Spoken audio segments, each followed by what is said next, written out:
Thanks so much for watching and listening to Think Uncommon. I started this podcast a little while ago, and I must admit, the interest has been quite encouraging. But what I have noticed is we don't have a lot of subscribers right now, less than 100, in fact. So, what I'd really love to do is to be able to rectify that. In order for the message of the uncommon man to go global, we need people, and that means you. If you're a person who listens to this podcast or watches it here on YouTube and you haven't yet subscribed to it, now's a really great opportunity too. I don't know if you've noticed, but also on the bottom of all of the episodes is an opportunity for you to comment. These men give up their time to be featured on this podcast, and I'd really love for them to receive some support from all of you. So if you're a person that watches any of these podcasts, take some time in the comments below. And if you like what you see here, don't forget, you can also share it. Share it with absolutely anybody, because at the end of the day, the message of the uncommon man is one that's becoming increasingly important. So let's really get out there and support those who are leading the charge and doing what it takes to generate a world where everything becomes safer and better for all of us.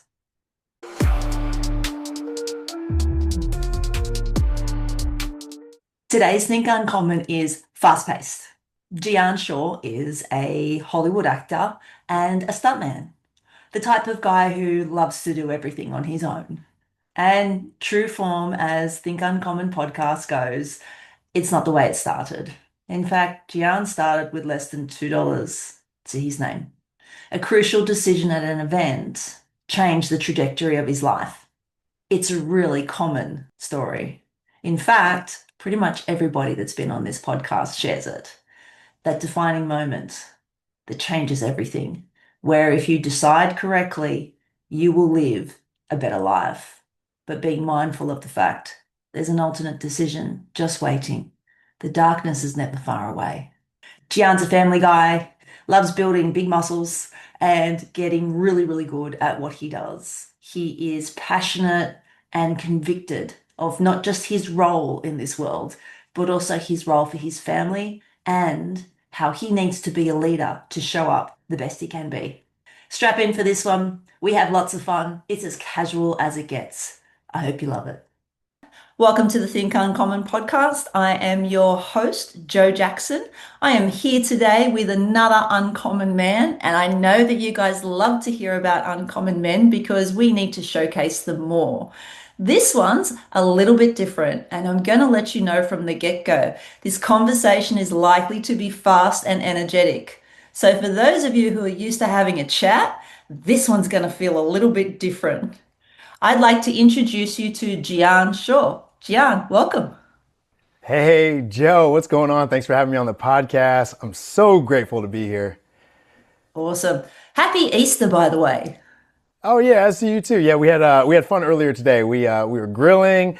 We did a little Easter egg hunt in the backyard, and then we did some painting of Easter eggs. So it was great with my three daughters. So we had a good time. Nice. Good dad. Tick in the box for you. I love that. Love it. Yeah. Alrighty. Tell me. I want to get straight into it today. Let's have a conversation. Seems fitting to start off with a simple question. Who is Gian Shaw? That is not a simple question. I love it though. Who is Gian? Well, I already threw that out there that I'm a father. I'm a father of three beautiful daughters. I have twin girls and then also a 2-year-old daughter. I'm married. And so that foundation of being a family man is what really grounds me. And then out to the rest of the world, I'm an actor, I'm a stunt man, and I am a peak performance coach. And I travel the world doing international speaking seminars and coaching seminars. So that's just a little bit about what I do front facing. But mainly internally, I'm a devoted man. I am somebody who strives to leave every room that I enter into a better place. I want to leave a lasting impact, not only on the world, but for future generations to come. And so my mission just being out here every single day is not only striving to be the best version of myself, but knowing that in doing so, it's going to allow other people to and give them the permission to be the better version of themselves. So. Oh, I like that. Now, that's something I can definitely relate to. Best version of themselves, Mhm. foundation for pretty much everything that I do. But I'm going to flip the coin a little bit on you now. If we were to Yeah. ask your wife who Gian Shaw is, what do you think she'd say? Oh man, she's gonna probably hype me up more than I just hype myself up. So she's gonna say he's trustworthy, he's reliable, he's a man of his word, integrity. We can trust him to lead our family. This is something she's told me numerous times. Um, she's gonna say that I'm a hard worker. I'm loyal. I'll do anything for those that I love. I have everybody's back. I'll always help a stranger if I need to. And Joe should probably even say that I'm the best lover in the world. So those Your are just hands some of the together. I'm things. sitting here thinking, all right, so he's done this one and I'm waiting. Is he gonna go there? Is he? You know I And had to. there it is. Oh, But look, yeah, you but know what? So long as she agrees, that's all that matters, right? yeah, exactly. Alrighty, so the guy that you're sitting here in front of me as right now, you're coming in from Los Angeles, California, right? Yep, that's correct. LA LA. itself, you guys are now on Eastern Daylight Time. You skipped over recently. So summer's coming for you, winter's coming for me. You're welcome, I guess. Yeah, but our winter was today it was 85 degrees. So we kind of skipped winter altogether. We're just gonna roll right into triple digits. So I don't yeah, know. so I we was were in swimming LA all in weekend. November last year, and all it did was rain and rain and rain. Sitting in Hollywood and looking out the window at the Sheraton going, well, I had plans for today and they did involve outside, but apparently not anymore. Oh, that's just terrible timing because we never have rain like that. I mean, yeah, every couple years, but normally it's just sunshine. It's LA, just like they advertise on TV. Well, it's a darn sight better than what I was expecting. Usually that time of year are when the firestorms come through. So That's true. I'm all worked up thinking, okay, I need to know what to do in the event of a fire. I've got everything ready to go just in case. And then I'm looking at rain thinking, well, at least I don't have to worry about evacuating these flames. Right. One problem cancels out another one, so you're good. So how did you get to where you are now from a broke college student? There must have been a Oh, significant shift between I'm sitting in college with no money to the man you are now. yeah, there was a huge shift. So I played sports at a high level my whole life. And then, due to a couple injuries and just kind of changing trajectories in life, in college, I decided to be an athletic trainer and a physical therapist. And I was struggling bad, Joe, at first. I mean, no money. I wasn't eating. Our electricity was getting shut off. We had so many people living in our apartment. It was just terrible. So I decided to take a semester off and I was just going to get a job, work and get some money. And I saw that the local airport was hiring.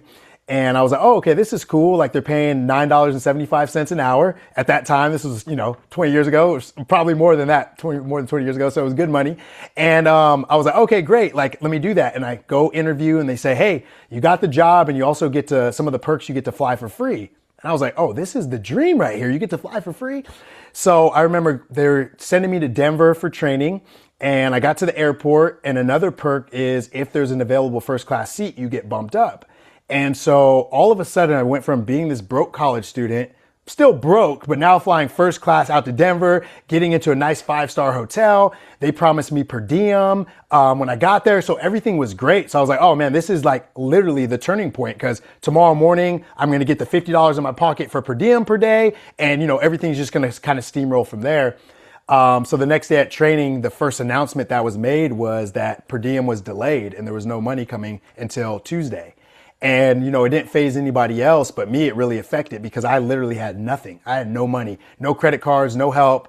I had nothing. So that whole day, my stomach's growling. I know I don't look like it, but I do eat a lot. So my stomach is growling. And I just kept thinking, what am I going to do at dinner time? And dinner time finally rolled around. And I walked outside. I remember seeing a famous Dave's Steakhouse. And I was like, oh, this is going to be great. I want that. But I know I didn't have money. And then I saw McDonald's. And so I walked to that McDonald's and I reached in my pocket. I had $1.96 in my pocket. And I just remember tears flowing down my face because as a grown man, I sat there and I knew I couldn't feed myself. And right then and there, Joe, I made that decision that I would never, ever let somebody else dictate if I ate again or when I ate again. And I flipped everything right on a dime right there.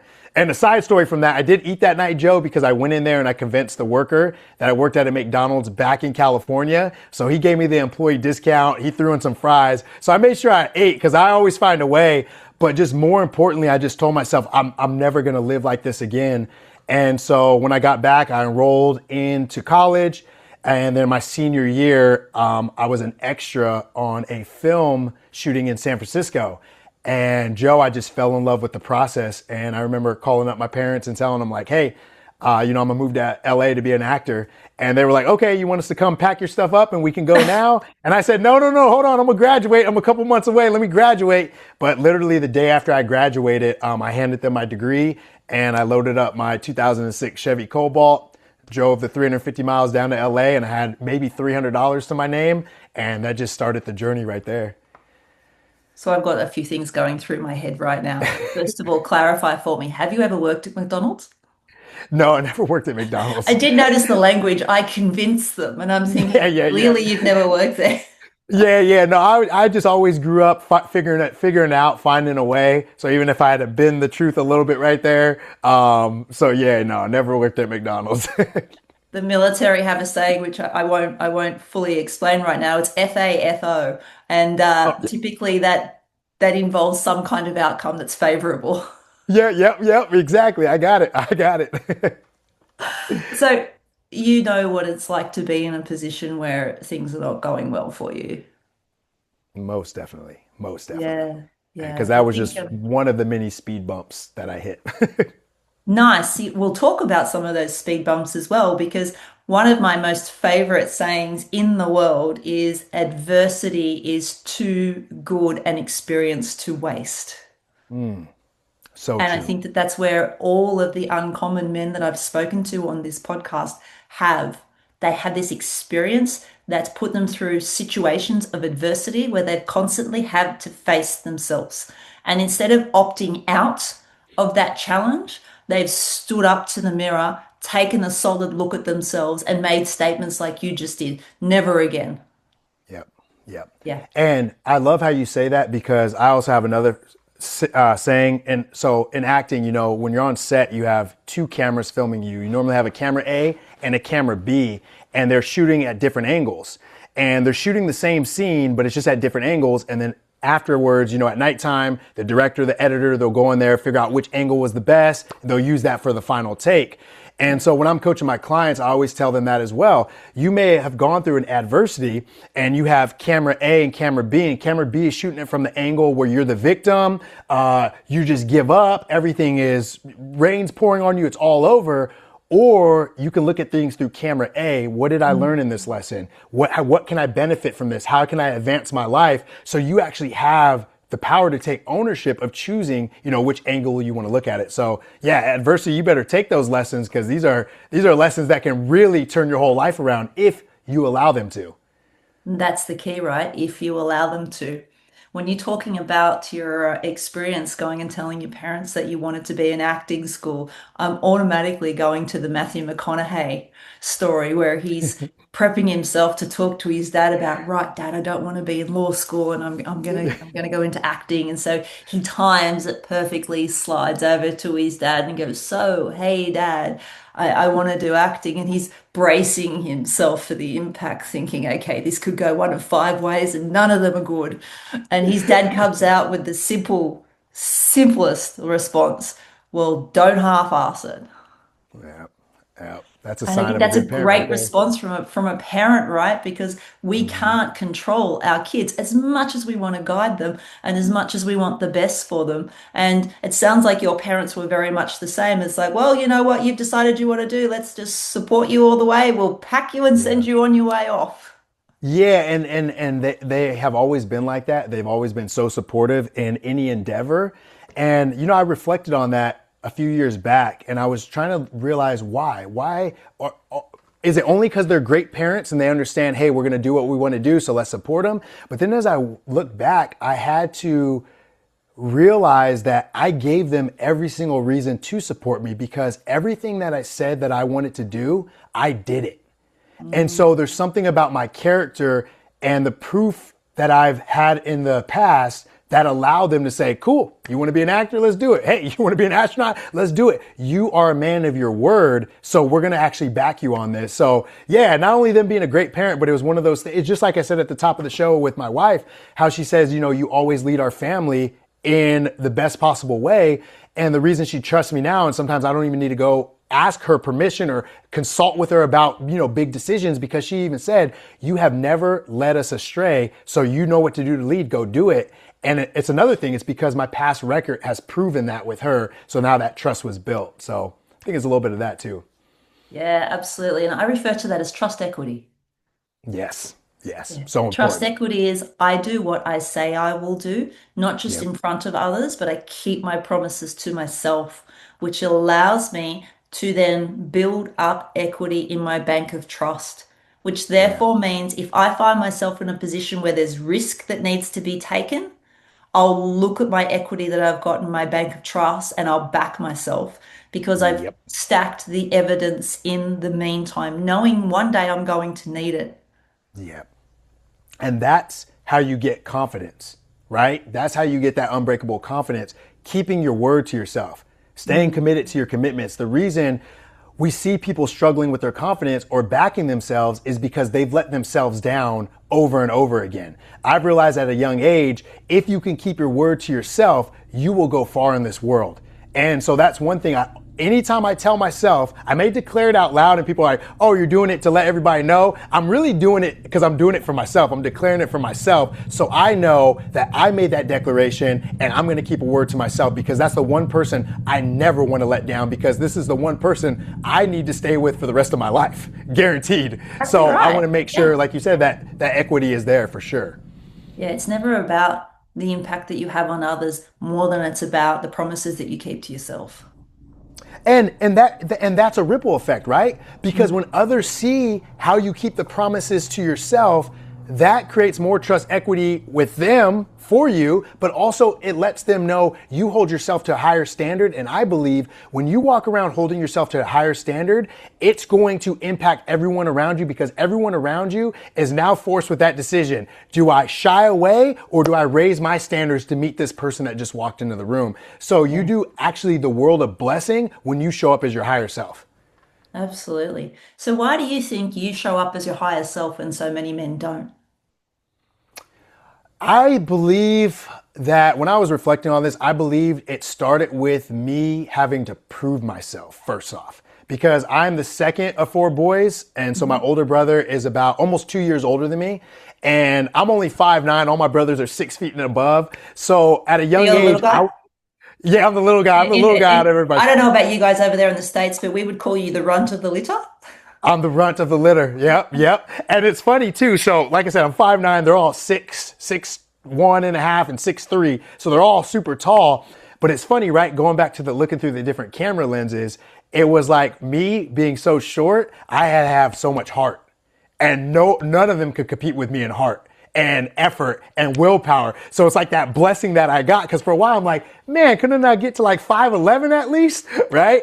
But so anyways, back to your question. So I was always running around with my older brother and his friends. So not only being the smallest, but also being the youngest.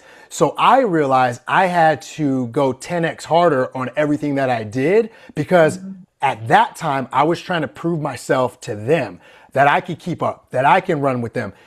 Got moved up to varsity when I was only a sophomore. I was always playing at a higher level with them. But then what I realized is while doing that, I was subconsciously building that trust equity in myself and showing up as myself. So as I got older and more mature, obviously, as you get through high school, you start to realize, oh, I wasn't just trying to prove myself to everybody else. I was sitting here, and I still do this to this day. I'm still trying to prove myself to myself. And so I walk around like, hey, G, you say you're this. Let's prove you're that. If we're gonna go do that, let's prove it. Let's. So I'm still proving myself, but it's an internal. I don't even want to call it a battle. I want to call it a blessing, because I'm just constantly trying to prove myself and one up myself, and it's just a great power struggle that I do all the time.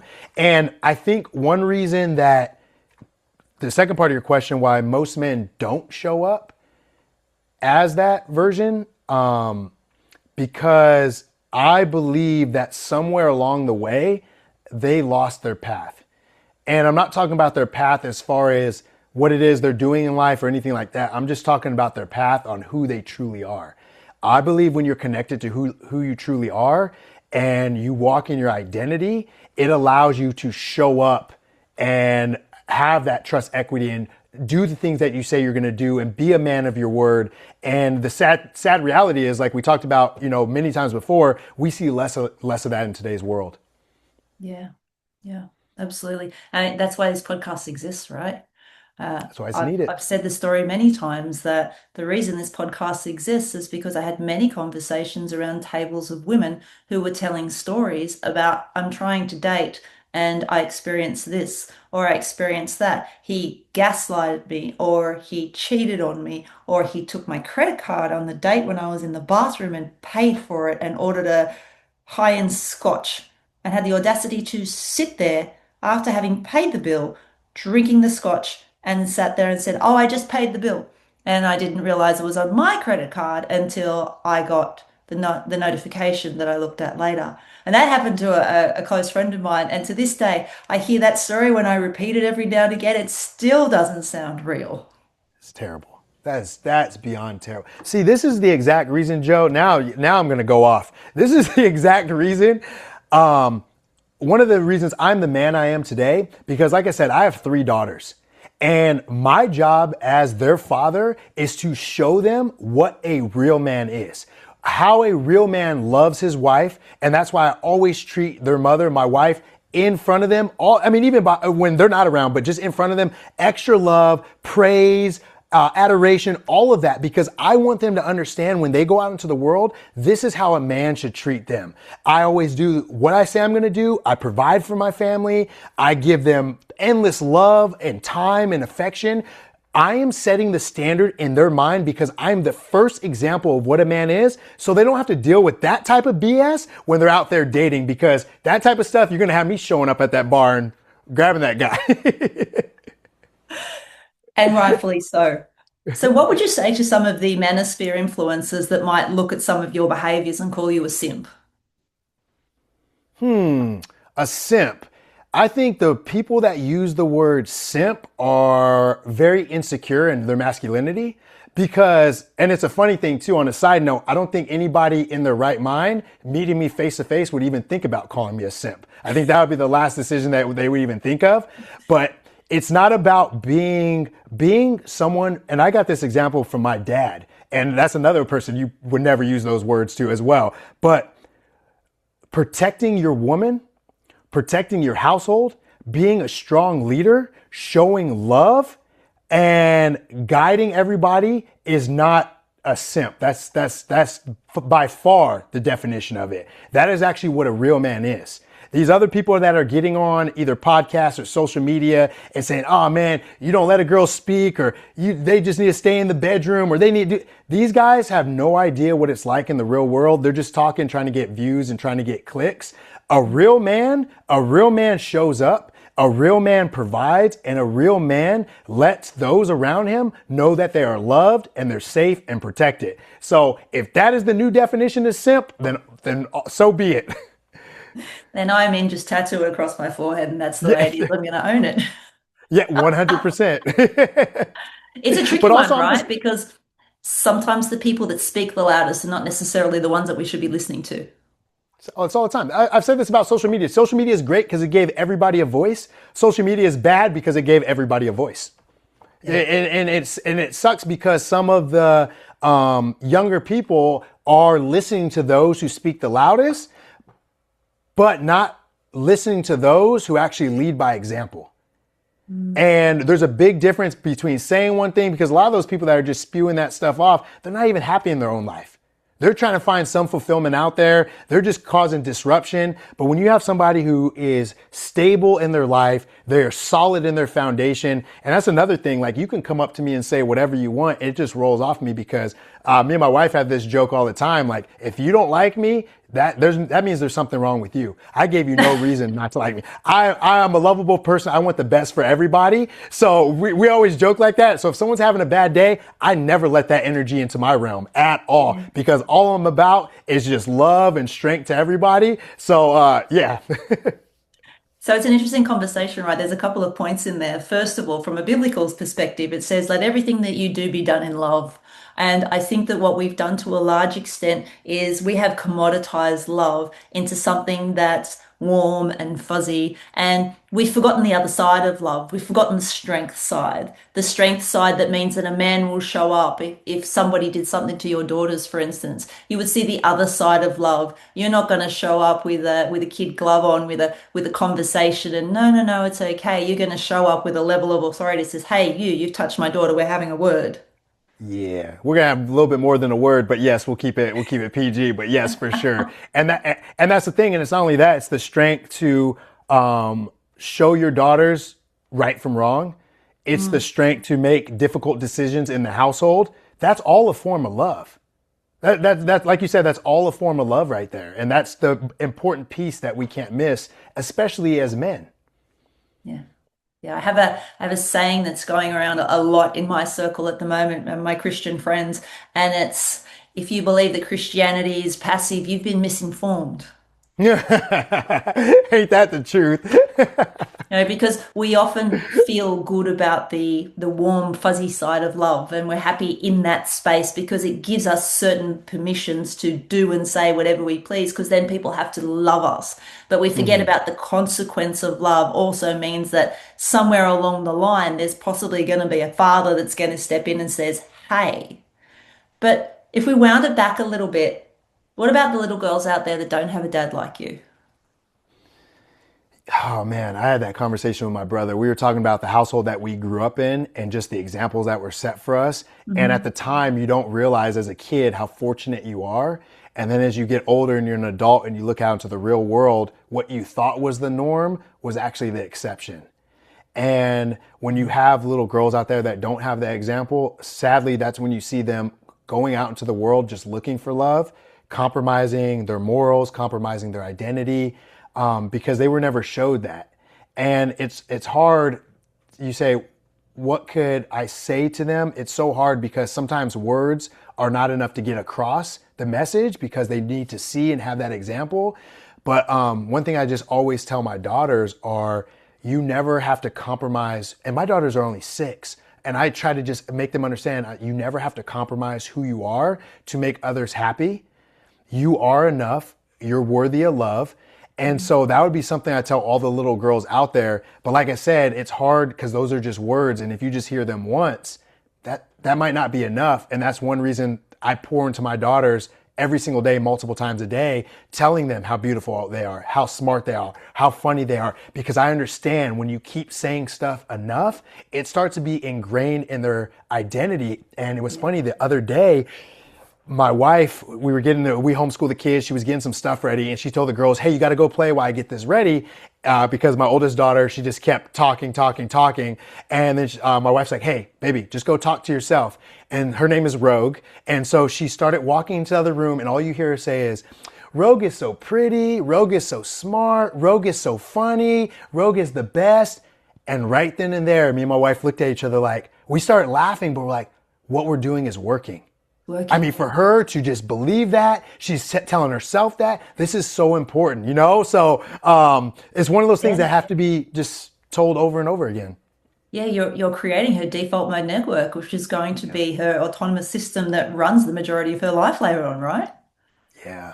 And Yeah. how lucky are we to be born in this particular point of time and have access to the self-improvement and the self-awareness that we've got? I mean, the internet has been amazing at educating us in things that were previously unavailable. And now we have what can only be described as a luxury to pass Yeah. that knowledge on to our children so that generational traumas stop. So we get to be the parents that draw the line in the sand and say, no, I'm doing differently. My children are growing up better. I'm making sure that all the gaps are filled. Yep. And that's so important. I talk about that all the time. I want generations down the line to look back and be like, hey, G, he was the one. He was the one that changed the whole trajectory. He was the one that stopped all generational trauma, curses, poverty, anything. He was the one. And that's why I preach to my clients, decide that you're going to be the one because it starts with a decision. You get to decide. And you said something very important. The information is out there. And it is, Joe, but most importantly, you have to want to get the information and be willing to receive the information. And that all comes with a decision. Just decide, just like I did standing outside that McDonald's, enough is enough. I am done. I'm not doing this no more. I'm not living like this. And then now start taking those steps into your new being. So yeah, I'm with you on that for sure. And those steps have taken you some interesting places. I mean, you act now, which was exactly what you told mum and dad that you were going to do. You've got yourself a pretty important role in advocating for or promoting the Hyundai brand. You've been on multiple, and I saw a post that you did in socials recently. There were at least 9 different characters of you that you'd been in different movies and shows. I know that you've been in SWAT and Belonging. I really want to hear it firsthand. I know quite a few people that work in Hollywood. I know them second, third, fourth hands, not personally, but they all have different stories, and the stories aren't always good. In fact, the underlying message in pretty much all of the stories is get in, do what you need to do, and get out. What's your experience been like? Yeah, so it was interesting when I first got down here. So when I first moved to LA, we had a 4 bedroom home and there was 10 of us living in there. And so we had somebody, 2 people sleeping on a couch. We had one person sleeping in the laundry room, doubled up in all the rooms. But you know, it was one of those things we were just trying to put ourselves in that position, that proximity to even find success. So those first couple years were really trying to figure things out. But one thing with me, I know you were saying get in, do your thing and get out. One thing with me is I've always known right from wrong, being raised in Christianity. So even though not to get into any details in Hollywood, you can see certain things, you can be asked to do certain things. Luckily, nothing crazy for me has been asked.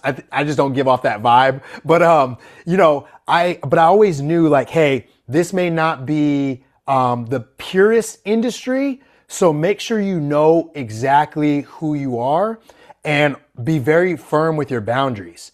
And so being that way and operating like that has actually prevented any of those crazy things from being asked of me or done or anything like that. So I've never really experienced anything like that. All of my relationships have been beautiful. They've been great relationships. Nothing has ever crossed the line. I've worked with phenomenal directors and stunt coordinators and other co-stars and actors. So my whole thing is show up, do the job, do the work, leave every room better than where you entered it, because the proudest thing I've always said is there has never been a room that I'm not welcome back into. I made sure I've always came in. You could trust me. I've been hired on jobs because they straight up say, hey, G, we know you're going to show up on time and do the job.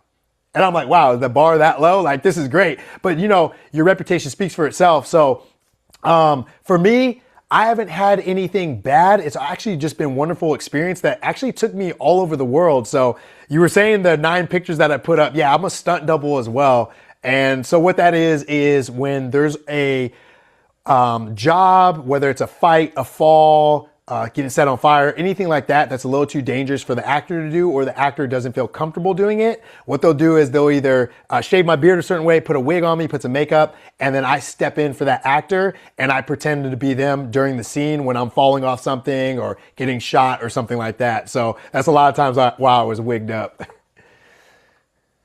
Falling from a roof, getting shot at, getting put on fire. Yeah, just, Not an just, everyday job. just a random Tuesday right there. Random Tuesday. Yeah, Absolutely. And the, you're putting your body on the line too at times, right? correct. And that's another thing. I've been so fortunate that I haven't had any major injuries. Got some pretty bad bumps and bruises at times. Got beat up a little bit when I was in Budapest doing something. But definitely putting your body through the ringer. But I'm someone who stays in top physical shape because I understand the importance of that. It's for my job. So, I make sure I get my weekly massages. I'm hitting the gym 4 to 5 times a week. Yeah. I'm putting in about 15 miles a week, stretching, foam rolling, doing all that stuff because I am getting older. And so I want to protect my body because once again, this is my tool right now in this, time of my life. So. What do you think about age? There are lots of different mindsets. The most prevalent mindset is the one that's advocated by certain industries, which is you are getting old, you can no longer do these things, and you need to accept it. Yeah. I have a specialist that said to me recently, Joe, you need to stop CrossFit. You've just turned 50. It's no good for you. To which I said, okay, I need to find a new specialist. Yep, exactly. You're Done with clearly you. not the person for me. But what are your thoughts on aging? Is it what everybody tells us it is, or is it something completely different? Nah, it's something completely different. I'm gonna tell you a quick story, then I'm gonna get into that. I went to my 20-year reunion last summer, and I got there, and literally about 15 different people told me they're like, "Man, gee, you look the same as you did in high school. You haven't changed one bit." Now, Joe, mind you, I had no beard in high school, and I had a head full of hair. I look completely different than what I did in high school. But I realized what they were seeing was they were seeing my energy. They were Energy. seeing my zest for life. They were seeing the passion that I bring in every day. So they were associating that with the 17, 18-year-old version of me because that hasn't changed. When it comes to that, I haven't aged at all. I'm 39 years old now, so I'll be 40 next year. I haven't aged a bit. I'm still that playful kid. I still show up every single morning. I wake up just full of life, full of energy because I know who I am. I know what I'm passionate in. And so age hasn't stopped me at anything. Now, I tried to dunk again. I haven't dunked in about 15 years and I tried to dunk a basketball again. That didn't go over too well. But what I Body says realized no. my body said no. Yeah. My calves tightened up. My lower back got a little tight. But it had nothing to do with age. It's just because I realized I could have chalked it up to that and said, oh, I'm getting older. But what I realized is like, no, gee, you haven't been training for that. And Yes. so the reason people are getting older is because they just stopped training for life. They got complacent in their life. They just stopped showing up as they used to. And that's why age has caught up to them. And that's why age will never catch me. I'm out running age all the time because I'm still active. I'm still showing up and I'm still just running, right? So yeah, I don't believe the whole age thing at all. I like that. I completely agree with that. I think that the best theory to have in relation to age is don't be 50 doing what you did when you were 20. Your body needs different things now. So it's not about not doing what you did before. It's about understanding what extras your body needs to maintain what you did before. The massages that I was saying, the weekly massages, the foam rolling. I never used to foam roll 20 years ago. I didn't need that. But you start to realize, okay, we need to add these extra things in so we can Yeah. still perform at our peak for sure. For Absolutely. sure. And accepting that, right? It's not that there's something wrong with you. It's that your body is shifting. It is on its own trajectory. I think I heard Jason Silver, the futurist, refer to our bodies at one stage, and I'll try and get this right. Blood pumping, heart gasping, walking coffins. Yeah. That sums it up. Right? Yeah. And I remember hearing that for the first time going, yeah, that's about right. Yeah.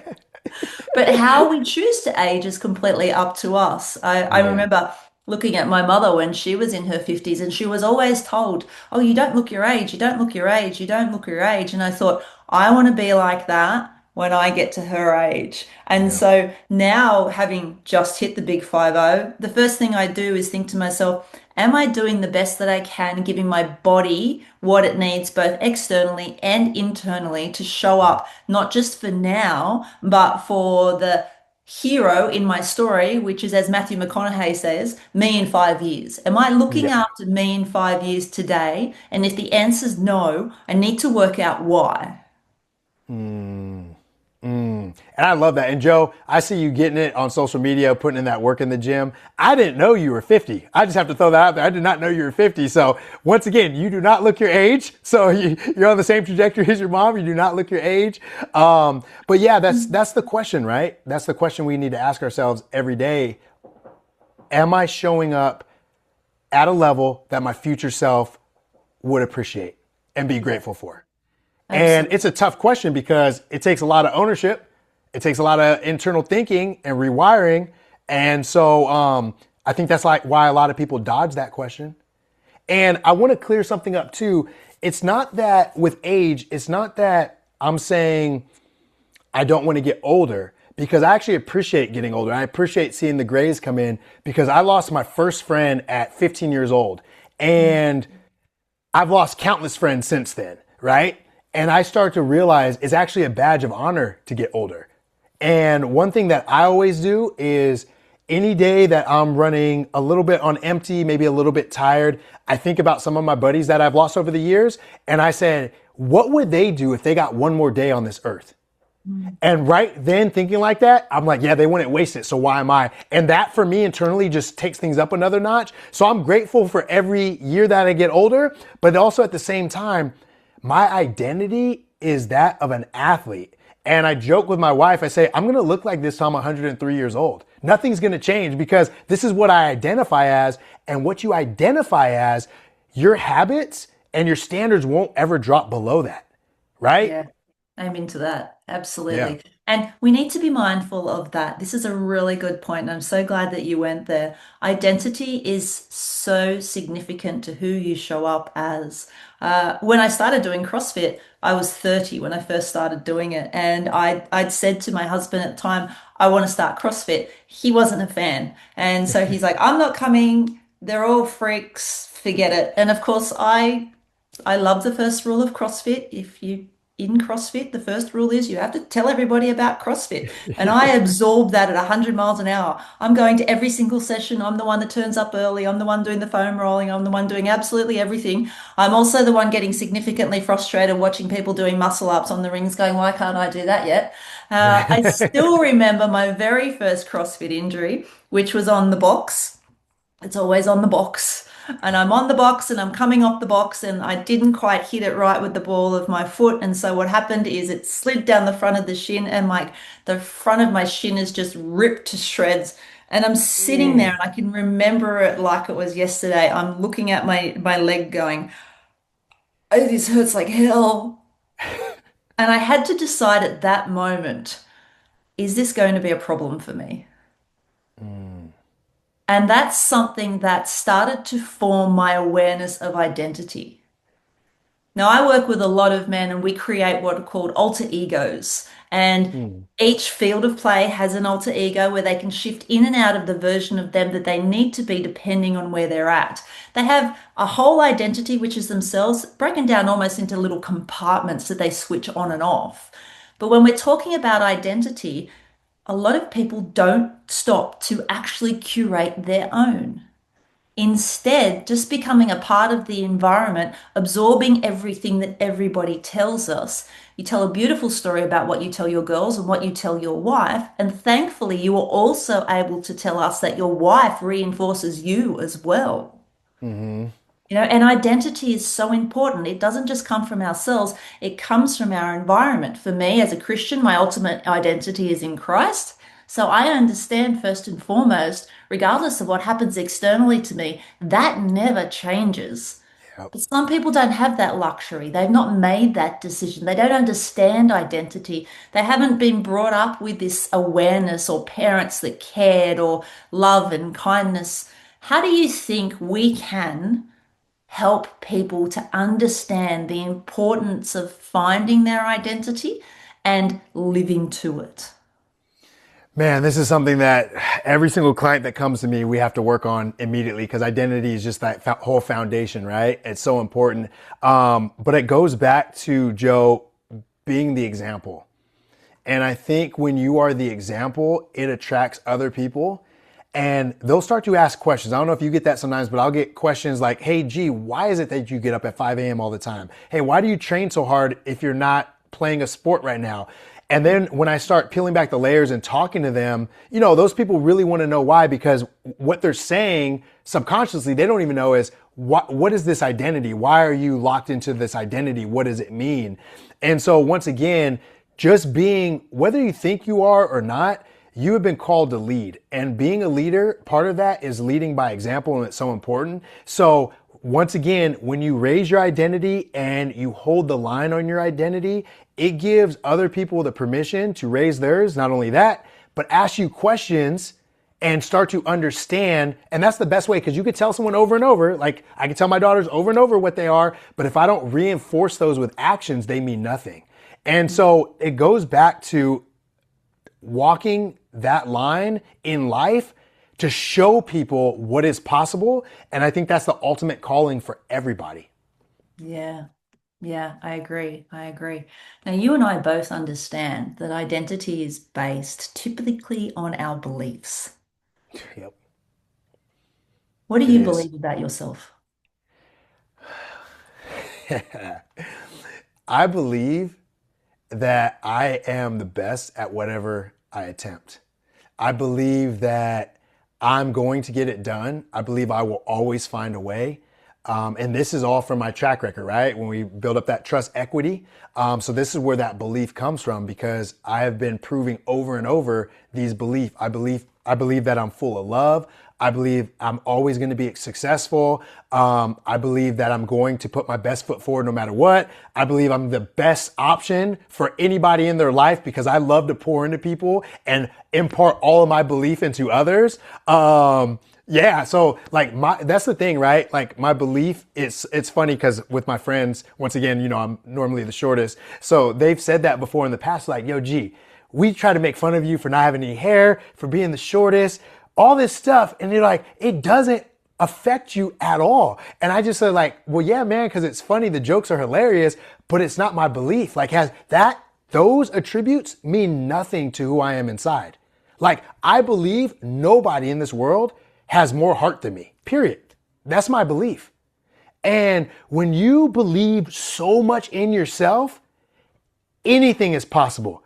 Becoming a physical therapist, becoming an actor and a stuntman that travels the world, becoming a peak performance coach that has traveled all over the world speaking at different conferences. Anything is possible when you believe so much in yourself. So we have to go back to starting that belief. But once again, you can only get that belief in yourself when you prove to yourself what you say and what you do. So, What do you say to the people that look at you and say, well, that's well and good for you. You grew up in a good family. You didn't have yeah. the experiences that I did as a child. You haven't done it as tough as me. Sure, you had one day when you had no money, but you had a family that you could go back to if it didn't work out in LA. What do you say to the people that say to you, well, that's all well and good, but I can't do that? Yeah, no, I love it. I've heard that before too, and it's one of those things I totally understand. It's a being born into certain families, it's a lotto, right? Some of us get great families, some of us not so great families, and there's nothing that any one of us can do about that. We can't change that fact, period. And so if somebody says that, I totally understand. There's people that grew up with abusive parents, with no parents, in a house with no money, no food, no running water, way worse circumstances than me. And then there's people that grew up in rich families with way more than me. So there's people from those rich families that have accomplished less than me and actually went down a wrong trajectory. And there's people that have come from way worse conditions than me that have skyrocketed way past me in all aspects. So yes, you can't control what you came from, but you can control what you do here on out. And once again, going back from that camera A and camera B, which camera are we going to look at the lens and how can we use this to catapult us further? And so what I had to do is I started looking at the different areas in my life. Okay, G, when were you the most successful? When were you not in alignment and slipping and poor and not happy and this and that? And then when were the highs and lows? What was the through line? And I started to look at the through line and I found foundational pieces that allowed me to attain success. And so when I do talk to other people, I don't ever operate out of theory. I operate out of things that have actually worked. And so, I do have a proven framework for, attaining success, whether that's as a spouse, as a parent, as an actor, a stuntman, as a career person. It doesn't matter what it is with these foundational pieces. You can come from the lowest of lows and the poorest of poor.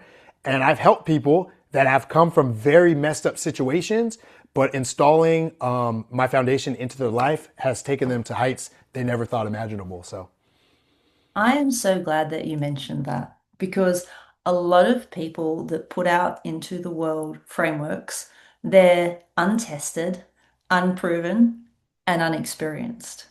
And one of the things that I resonated with you when you and I started co-inhabiting a mastermind was that not only are you a man of your word, but you have gone to the trouble of establishing a framework that works. And then you felt a responsibility to share that framework with others because you started to understand that it wasn't just about you anymore, that you'd been given something to share. So Mhm. you call it the G code, which, makes sense, fits quite Yep. nicely. It's got a little bit of a Yeah. Hollywood vibe to it. So energetically, it fits as well. I would love to hear about the G code. Now, if I'm someone that's saying to you, if I'm a guy that's saying to you, you know what? I'm a bit over it. I look at you and, it's all well and good for you. You've got everything going for you and you've made it work. Good for you, but, that's not going to work for me. But let me hear about this G code anyway, because I'm curious. Yeah, no, for sure. So, first off, it's one of those things. Yeah, in this day and age, like we talk about social media, people are spewing off anything, and it's just they're chat GPT and stuff. They're doing theory, blah blah blah blah blah. I put everything that I teach and talk about to the test. It's been tested multiple times, not just with me, but some of my other clients as well. And I'll never ask you to do anything I'm not willing to do. So, Joe, if I ask you to jump off a bridge, that's because I jump off a bridge too. So, anything I'm going to make sure that you're going to do everything that I'm banking trust equity as we speak. there you go, exactly. Just trust me, it's all going to be good. Yeah. So, the G code. Um, it was a nickname that was actually given to me when I was younger by one of my buddies that passed away a few years ago. He called me G Code, so it was funny, this full circle moment. But this is actually a 5-pillar framework that I like to call the cheat code to success, because I guarantee, and I know most people in this day and age don't like to put guarantees out, I guarantee if you apply the G code to your life will do a complete 180 for the better, guaranteed. And it all starts with gratitude. It all starts with gratitude because it is a universal law. You cannot attract what it is that you want if you're not currently grateful for what it is that you have. You have to be grateful for the now, period. That's where the foundation starts, on gratitude. You have to get gratitude into your spirit. And that's why I always instruct people, the moment you wake up in the morning, just say out loud 3 things that you're grateful for immediately. Gratitude flips your whole perspective on the day. And like I said, it changes the whole trajectory of your life. Then we got to get clarity. And that's where the C comes in. Clarity is so important because just like when you're driving, if you have no idea where you want to go, any road will get you there, right? And I remember training as a stuntman, and it was very early in my career, and we were doing something called high falls. So we were like 35 feet in the air, and we were falling onto a bag. And you want to hit the bag in the right spot, because if you hit too far off to the side, you could bounce off and get seriously injured. But the goal is to hit it right on the spot, because the day of the stunt, you're not going to have this huge bag. It's going to be a smaller pad to land on. But I kept falling, Joe, and I was missing my mark every single time. And I don't know what was going on. And I was getting frustrated. And And just to the stunt clarify, you court, were missing the mark, not missing the bag. no, but yeah, I was still hitting the bag, but I wasn't hitting the precise spot on the bag. So I was still hitting the bag, so I wasn't getting injured. It's a huge bag. So I was still hitting the bag because I'm still training and learning. But the coordinator comes up to me and he said, "Gee, come here." I said, "What's up?" And he said, "Hey, man, the reason that you keep missing your mark is because where your eyes go, the body follows. And your eyes are looking off of the mark when you're falling." And now he just said that talking about stunts. I took that and applied that to my life. When your eyes are looking at other things, your body's going to naturally gravitate towards that. I tell men this: when you're married, don't let those eyes wander, because when your eyes start to wander, your body's going to start to follow that. I tell, kids studying in school, stay focused on your grades, stay focused on where you want to go to college. Keep your eyes focused. So we get very clear. You got to have clarity. And the clarity is just the idea of what it is that you want in the world, right? And then we get into ownership. And we talked about this a lot during this podcast, right? Ownership. In every single result of your life, you are the constant. We can't change what has happened to us, but we can take responsibility and ownership of what we're going to do with that information moving forward. And so you have to take extreme ownership. And I did this when I moved down to LA. I went a little too intense, but I stripped off all my clothes. I went to take off all labels, and I just stood in front of the mirror naked. And it wasn't to critique myself or anything like that, but it was to stand there and look at myself and say, who is Gian Shaw? Who is this guy? What is it that he wants? What are his past circumstances that had happened to him? Where is he at now? Where is he going? And I just wanted to take extreme ownership. And a lot of times we run from accountability, right? Because it's almost, it's scary. It's scary. Sometimes it's demeaning. We almost want to shame ourselves. But once again, camera A and camera B, taking complete ownership allows you full control. Once you accept you're responsible for where you're at currently in life, it gives you the freedom to allow you to change where you're going. And so ownership is a very empowering thing. So you got to take ownership. And then the D comes down to discipline, right?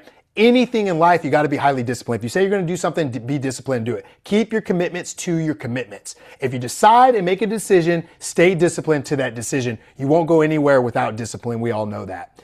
And then I always like to say you could be grateful, you can have clarity, you could take ownership, and you could be disciplined. But ultimately, none of that matters at all if you don't execute. Talking about the thing is not doing the thing. We all get that natural high. Oh yeah, I'm gonna go work out tomorrow. Oh yeah, I'm gonna make $1,000,000. You start feeling good. The next day comes, you don't do anything because you got that natural high from just talking about it. You have to remember, talking about the thing doesn't get the thing done. So you have to execute. And so when you put those foundational pieces together in that order and you stack the G code in that order, that is the cheat code to success. You're guaranteed success in whatever endeavor you're going after, period. Absolutely. As Jocko Willink says, discipline equals freedom. Discipline equals freedom. I love that. I love that. It's so It's true. So true. it's such a hard concept for people to grasp, right? Because Yeah. discipline is almost always equated to pain. As you know, I'm a massive, massive fan of David Goggins. Yeah. Yeah. Absolutely love his methodology, whilst also understanding that he is one of a kind, and I have absolutely no interest in running Moab. Yeah. Yeah. Just No, no, putting it I'm out good. there. I'm good. I I'm am not good. running Moab. I am not interested. It's crazy enough. I do CrossFit competing, and I've just signed up for High Rocks in July. So Ooh, nice. I do enough stuff to myself and for myself. But what I really love about this is one, the G code's simple. My gosh, it's so simple. I remember the first time you told it to me, I'm like, that is such a simple matrix. There's no way you can screw that up. But then it's Yep. got this lovely underpinning of, well, when you do screw it up, because you will, you come back to identity. Who am I? I am a person who does X, Y, Z. Like you said, I'm a person who keeps my promises to myself. Therefore, I've said I will. I'm going to go back to the execution and I'm going to do it because I have said I will. And that ownership piece then comes in of, well, who am I? Am I a person who does it? Yes, I am. Well, why am I acting like I've got choice here? I've said I will. I go and do it now. And that automatically just starts to shut off some of those external narratives that would otherwise be given oxygen. 100%. And that's the thing. Don't negotiate with yourself. There's no need to. You said you were going to do something, stay disciplined and just execute on it. Period. That's it. And like you said, when you take the choices away, it leaves you one choice, and that's doing the thing that you said you're going to do. And going back to discipline, I'm so glad you talked about that. Going back to discipline, you're already disciplined as it is. You're just disciplined to being lazy. You're just disciplined in not pursuing your goals. You're just disciplined to watching Netflix. You're still disciplined. You're disciplined eating that cake. That's fine. You're disciplined not moving yourself forward onto the life that you want to lead. My thing is, why don't we just look at it through a different lens and let's get disciplined on the life that you want? You're going to be disciplined in something. Absolutely. And this is the thing that we don't understand, right? Because we associate pain with discipline, we don't stop to look at what we've actually created our disciplines for, which already exist. I have a guest coming up on Think Uncommon shortly, a couple of weeks away, and I had the prep conversation with him a couple of days ago, and he said something to me which really resonated, but it's a little controversial and it's probably going to get people offside. And it's simply this. He said, I don't believe in mental health issues in a high percentage of the time. He said, I don't think we have a mental illness problem. I think we have a mental weakness problem. Yeah. And I said to him, woof. I said, Yeah. that's interesting. Can you clarify a little bit of that for me? He said, in exceptional circumstances, there are definitely neurological issues which lend towards significant mental illnesses. He said, I'm not denying that they exist. What I am saying is we too easily drop ourselves into an identity of I have because we know it's going to help us avoid doing what we know we need to Yep. be doing Yep. and being accountable to that thing. It's almost like a little force field of, oh, well, I would do that, but I've got this thing, so I Yeah. can't. Oh, I agree. I agree with that 1,000%. So my younger brother, he's a psychiatrist at Stanford University, and I know there are definite mental health issues. So I'm not questioning that whatsoever because I Absolutely. hear what he's gone through his whole career. So for sure. But I've also worked with numerous individuals who like to use that as a shield when they truly don't have an issue. But it's like playing basketball, right? I remember back in the day in high school, I had a friend on my team, and what his thing was, almost like every time we had a big game, right before the game start, man, my ankle's a little rolled. It's not feeling right. My ankle hurts a little bit. And I knew what he was doing. So if he performed poorly, he could blame it on the ankle, right? So you're putting up this fake shield by saying, oh, I think I have ADHD. That's why I can't sit down and do my reach out calls to clients. Or you're putting these things in. And the sad reality is you start telling yourself that enough, it's, yeah, it's gonna, it's gonna Becomes happen, who you right? are. It Yeah. becomes who you are. It's that identity, and it's that making that excuses. So yeah, definitely. Yeah, I mean, it's something that obviously a lot of people are going to have a problem with, but like I'll go back to saying, look at it through camera A instead of camera B. Don't have a problem with it. Just analyze it to, hey, am I doing that in my life? Am I trying to put up a fake shield because it's hiding who I am? Because that's the thing, right? I think a lot of times we have frictions and problems with statements because it's shining a spotlight on something in your own life you might be trying to hide from, right? So, yeah. I have And a then, I have a point that I come back to quite frequently, and it's simply this: if you're triggered by what I've said, that's a you problem. like, And hey, it's not hey, my way of saying it, I'm not responsible. It's my way of saying you need to have a look at that because your conscience is trying to say, hello, there's a yep, problem here. Can we give it some attention so we can dissolve it, process it, do whatever we need to do with it because we don't have to carry this burden. A yep, trigger, as we've now defined it as in current society, is an opportunity for you to continue to heal that which holds you back. yep, yep. And so, once again, when you're triggered, those are alerts. Those are Yeah. alerts, and you need to listen. And then those are the things to work on 100%. 100%. And instead of taking you'd be familiar with the four levels of consciousness from Freud, the to me, by me, through me, as me levels of consciousness. Typically, we find that a lot of our society at the moment is in this to me level of consciousness, whereby if I'm triggered by something you've said, it's your fault. It's not about me Mm-hmm. reflecting on self. There's no ownership there. It's about me deflecting so I don't have to deal with it. But if we level that up a little bit to the next layer of consciousness to talk about the by me, that's where the accountability starts to tap in. It's like, okay, well, you know what? Somebody has said something that I'm really not all that happy about. But if I were to play devil's advocate right now and go, what if there's something in that? What Yep. if I just calm the ego a little bit right now? What if I settled the nervous system right now? What if I decided that this is not about me, but there's a lesson for me? Yep. What could that mean in Yep. the privacy of my own room with my journal or with my thoughts where I don't have to talk to anybody else about it? No one can know. They don't have to have an in-depth understanding of what's going in my head. But if I were to ask myself right now, what does this say about me? I wonder what I'd come up with. I wonder what's there hiding in the shadows. Yeah, but that's scary. And that's why a lot of people don't want to do that. A lot of people don't want to have that conversation with themselves. And once again, that is freeing, right? That's leveling up. That's the reason why I stood in front of that mirror, asking those questions.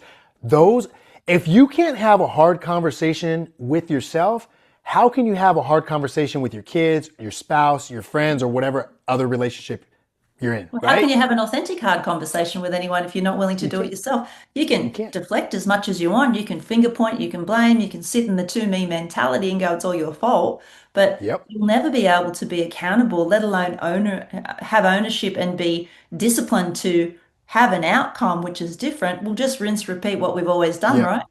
Yep, 100%. And going back to what you said, and that's why when I was looking at the through line of my life and discovered the G code, I was already living it. And you said it's so simple.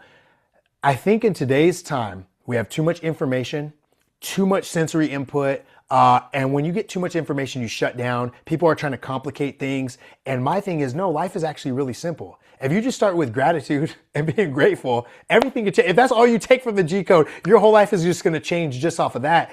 But we start to realize when you move in a simple way in life, it actually opens up everything else, if that makes sense. It doesn't have to be more than what it is. It doesn't have to be this technical, confusing thing or this very intricate.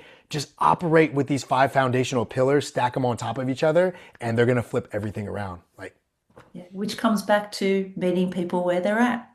meeting people where they're at. Yeah. Absolutely. And meeting people where they're at is interesting, right? Because you had said earlier, what would I tell somebody like younger girls that didn't grow up with, a father figure like this, or someone going through it and be like, oh, gee, it's easy for you to say that because you're already there and you don't know my struggle and all that stuff. So it makes me think back to my dad because you said, gee, why are you giving the G code out to everybody? And for me, it's a responsibility. So for my dad, his father left him at a very young age. And so he said he made the decision he would never walk out on his kids, which, he's still married to my mom. They're still around, everything. So I remember in high school, he was a UPS driver. And so he would leave at like 7 a.m. in the morning and get off about 8 p.m. But what he would do is he would drive after work, still in his UPS uniform. He would go to my friends' homes who did not have a father, and most of them were gang related. They were on the sports team, that's how I knew them, but they were mostly gang related, all tatted up and just could easily teeter off to the other side. And my dad would go and help them with their homework, right? He had four of us at home. There was four boys, but he was helping. Our homework was already done, so he made sure we were good. But he was going and helping my friends because he understood what it was not having a father at home. Now, for me, seeing that as an example, seeing that as a responsibility, and it is my duty to pay it forward. Okay, cool. G, let's ask yourself, how can you get it out to the world? How are you going to hog the G code? Are you just going to use it for your own benefit? Or are you going to see the example that your dad set and pay it forward and do your job to go out there? Because there are guys to this day that have told me, I will die for your father because everything he did for me, my whole life is different. My whole life is different now. And these guys, if you see them, you probably be scared, tatted up, blah, blah. They got families, they got kids, they have careers, and they all point back to, it was because your dad showed up for us. And so now seeing that and seeing what he did, how can I take that and amplify the message even bigger and be that person for everybody else? So that's why I feel it's my duty. That's why I feel it's my calling to get the G code out to everybody. I love that. And you touched on a really interesting word that's not often used in civilian life, duty. Hmm. It's more often than not left in the military. Very rarely comes externally, except when you're talking about something that has to happen at work. It's very rarely referred to as something that's an act of choice. It's almost Hmm. always got a burden associated with it. It's almost always got some kind of tax associated with it, physical, emotional, or other. When you think about this duty that you've taken on, what does it mean for you? In the simplest terms, duty is something that has to get done, whether I want it or feel like it. And I think for a lot of people, they can think of that as a burden. I've had friends that joke with me, man, I wouldn't want your life, right? And thankfully I enjoy what I do, but knowing that I was put here on this planet for this duty, it's just like the people in the military. They don't question if they got to run out there and jump in front of a bomb or save someone's life. They don't question it. They know this is their duty and what they were put on this field to do. And so for me, knowing what I was put on this planet to do, my job, my duty is to literally, without cliche it sounds, to make this world a better place, period. I feel it in my soul. I feel it in my spirit. It is my duty. No matter what, whether I feel like it or not, I have to show up. And so when it is my duty, there is no choice. I don't, it's easy to make the decision. Go out there and be better. Go out there and show people what's possible. There's no other choice because it's my duty. That's what I have to do. And when you operate like that, like people say, it may sound like, oh man, that sounds like it's painstaking and it's so hard. And it actually makes life easier because I don't have to decide. When I wake up tomorrow morning, I don't have to decide, oh man, am I going to be a good father to my kids? Am I going to be a good husband? No, it's my duty to do so. I don't have to decide, am I going to pour into my family day? No, it's my duty to do so. I don't have to decide, am I going to go work out? No, it's my duty to do so because I need to be healthy to show my family what that example is. It is my duty. It makes life easier and it makes the choices and the clarity in my life just crystal clear. It makes it easy. So, Yeah, I love that. I of the similar vein. I went yeah. out of my way to find what I believed my purpose was. And as a result of that, Josh Howitson, the preacher Josh Howitson says beautifully, he says, you don't find your purpose, it discovers. So you don't go and he calls it a manufactured purpose. You don't get under Mm, so much pressure that you feel like you have to find a purpose, and so you manufacture one and you follow that blindly. You will discover your purpose by the natural process of being curious. It will show up and it will feel something that I think Judy is very nicely revolved around, and that's alignment. alignment. That's it right there. Alignment. When you are aligned, your duty does not feel like a burden. Nope. It There's no feels like a pressure. privilege. Yep. It does. It does. And it is a privilege. So going to what my friend said, man, I wouldn't want your life. I'm like, I want it. Like to be the one called upon to make things better, show people what's possible, help people shine their light. Are you kidding me? That's a privilege through and through. But you said it so importantly. It's alignment, right? It's alignment. I know who I am. I know what I am. I know what I stand for. And so once again, it makes all decisions so easy. Yeah, I talk about that with regards to code. I actually, interestingly, spoke about that yesterday in relation to who is the one man in the history of the world that has demonstrated his code to the extent where you can't question it. And as a Christian, there's only one man that's ever done that. He's gone out, he understood his mission, he lived to his purpose every day. He was disciplined to everything that needed to be done, even the things he didn't want to. Revelation talks about he experienced thoughts of self-harm, to the extent where it's Mm. believed that he actually experienced suicidal thoughts before he was crucified.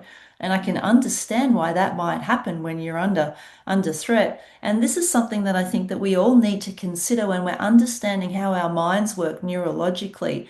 We are constantly being challenged slash threatened in our world. We are living in a world right now that has a lot of fear, either fear instilled, fear that's manufactured, genuine fear because of the way the world is changing. And we need to understand how that fear works in our own minds and what it can become if we don't identify it for what it really is. So when you're thinking about that in your own mind, and as a stuntman, no doubt you've found yourself in plenty of situations when you've been asked to do something, and the first response is the body going, "No, we're a bit scared about that one. Let's just not." And you've had Yes. to override those, right? Oh, all the time, all the time. Now, when it comes to something like in the stunt world, yeah, your body's telling you no, I'm about to jump off something or fall down something. Yeah, your body's trying to hold you back because it's trying to protect you, right? It's trying to keep you safe. That's what it's designed to do. But I have safeguards in place. So we have people called riggers, and they are making sure I'm hooked up, my harness is right, make sure stuff is safe. So I have safeguards in place. So the same type of safeguards we have in the stunt world, I have those same safeguards in my life. So when I'm doing something a little more fearful or that I'm scared of, whether that's starting a business or just venturing into something new, I put safeguards in place and take those calculated risks. Because I feel when it's a calculated risk, you can when the positives outweigh the negative, you can move forward confidently. Now, it might not outweigh it by a bunch, Mhm. but as I've looked back and I built that equity in myself, knowing, hey, gee, every single time you took a risk, every single time, it's worked out. Every single time. Because whether it worked out in your favor or you learned a valuable lesson, you took something from it. And so moving in fear, remember, fear, this was put into us. This was something that is ingrained in us so deeply because it was meant to keep us alive many years ago, right? The fear was don't go over there, you could die, don't eat that, they could kill you. The fear was put to keep us in our comfort. Now, in today's society, that fear keeping us in our comfort when it's not anything that would kill us. So we have the fear signals pop up, but it's like, you're not going to die starting that business. You're not going to die asking that girl out on a date. You're not going to die applying to college, but those fear signals still pop up. And so you have to recognize, hey, hold on now. This is a signal. This fear is trying to keep me in my comfort zone. If I stay in my comfort zone, I will never ascend to the heights that I want to ascend to. So this fear might be a signal that I need to do the thing that I'm fearful of. So I almost take that fear as a signal. All right, G, we're on the right path because it's making you discomfort. It's making you step out of that comfort zone. Let's keep moving forward and see what we can find here. Yeah, absolutely. And too many of us have conditioned ourselves to believe that fear means I need to stop, when fear actually just means we haven't been here before and we're speculating on what it means. So it's really an invitation. Fear is, oh, okay, we've come to the edge of the world and we can't see past ourselves because we don't have a map for it. So, what if we just take one step? And the military is really good for this. They say, just take the next step, just take the next step. In fact, when you get to BUDS training, the first piece of advice they give you is just get to the next meal. Just get to the next meal. That's it. Yep. Don't think past the next meal. Just do whatever it takes to get to the next meal. Yep. And then they eat, they refresh, and then same mentality. Rinse, repeat, rinse, repeat, rinse, repeat. Well, because when you make it bite sized like that, the mind can comprehend it, right? So if Yes. it's just taking the next step, like they say, what you don't have to see the whole staircase, just look at the next step. When you're Yeah. just looked at the next thing, so you're in buds training, just get to the next meal. It's like, okay, we have training for an hour and then we have a meal. Okay, cool, I can do that. But if you start looking at buds, what is buds like 12 weeks of hell or something or Hell. something? Hell. Yeah, right? If you start looking at 12 weeks, you're just going to ring that bell day one and just like, I'm out of here. And that's what we have to do in everything in life, because if we take on too much and we look at the huge picture, it can be overwhelming and our brains can't comprehend and handle that. But what do we need to do next? Go into business. What is the next thing I just need to do in my business? Yeah, I want to make my business a $100 million corporation, but what is the next thing? Oh, just make a phone call, get another client. I can do that. One step, one step. Look at the Great Wall of China. Hundreds of years to build. The people that started it didn't even get to see it end, but every day just laying a brick perfectly as a brick can be laid. And now look what you have. And you know what? It's a pretty cool place. I've yet to go. It's going to be my next thing. Maybe I'll jump off of it. Maybe we can do a stunt off of that. That'll be pretty tight. I was lucky enough to have a sunset meal on the Great Wall of China some years ago, and Oh, I'm pretty sure that nothing can compare to it. dang, that's tight. We're going to have to talk about that. That is cool. So, talk to me about what you do when you're embarking on something where you don't have a map for it. There's no net referential index that says, gee, it's going to work out this way. You're in the throes of, you've just launched a book called The G Code. And I'm going to hazard a guess that there's a pretty good chance that when you were working out how to write this book, what you wanted to put in it, and how to launch it and what you want from it, there was some hesitation and fear that would have popped up there. Oh, yeah, not just popped up. It stayed. It stayed for a long time. I started getting really into my head. And once you start getting into your head, sometimes that's when, you're living in that fear-based, I'll call it fear-based reality. And so I went through a lot of that while I was writing the book. And then I stepped back and I said, okay, let me get into the heart. If I'm sitting down with just one person, so once again, we look at a book, right? Oh, we're going to get it out to millions of people. I step back and say, no, no, let's just do the next step. If I'm going to sit down with one person, what is the information that this person needs right now to turn their life around, or they're going to end it? And that's why I sat down. I said, let me just speak from the heart and give them all the information they need right now, right here in this book, to turn their life around. And that allowed me to move forward. So once again, I shrunk the view of everything because it did start getting overwhelming. And when you ask, how did you know it was going to work out? I didn't. All I can go by is past instances of all the things in my life that have always worked out. But one thing I knew for a fact, I would not be able to live with myself if I did not put this message out into the world. And one person needed it, and I let them down. And so as I'm writing, as I'm thinking, I was just thinking about that one person, because as long as one person read the book and turned their life around and say, hey, the G code saved my life, then my job was done. That was it. And you cannot control how people receive things, but you can control what you put out into the world. And so all I can do is just trust, have faith, put it out. I know my purpose. I know what I stand for. And from there, it's just for the world to receive at the time they're ready to receive it. Trust in the universe, some people call it. Trust in the universe, and trusting in the universe, I have, something that was just once a thought, and now it's a living, breathing thing now. It's a physical thing Living, that will, breathing thing. There we yeah, go. G it will code. outlive me. It Yep. will G code. outlive you. Long after you're gone, it'll still be around. Yep. And it's cool because this is something that, like, I plan to live to 103, but if circumstances change, this is something my kids can read and be like, man, this is what dad was about, or this is what grandpa was about. Like, he was about the G code, and they can, it's written by me. It's in my language, how I talk. So it's like, it's a living, breathing piece of me, which is really cool as well. Love it. I love that. That is awesome. What about the flip side? Everyone's not sunshine and rainbows, execution and discipline. What about your fragilities? What is your Achilles heel? My Achilles heel is probably thinking I should be further along than where I'm at, and not appreciating sometimes, and that's why I have to lean back into gratitude, not appreciating how far I've came. It's like the funny saying in the gym me and my buddies have, you strive to bench 135 pounds, you do it, and you're like, okay, let's do 185. You do 185, okay, let's do 225. You do it, and then you get up to 325, and then you still haven't congratulated yourself or clapped for yourself with how far you came, because you're always looking for the next thing. And so one thing I was very intentional about starting last year is I literally will clap for myself on the daily. I clap for myself. I think about something that I've done or how far I've came, or, I think back to college or where I was, and it just roots me back into that gratitude.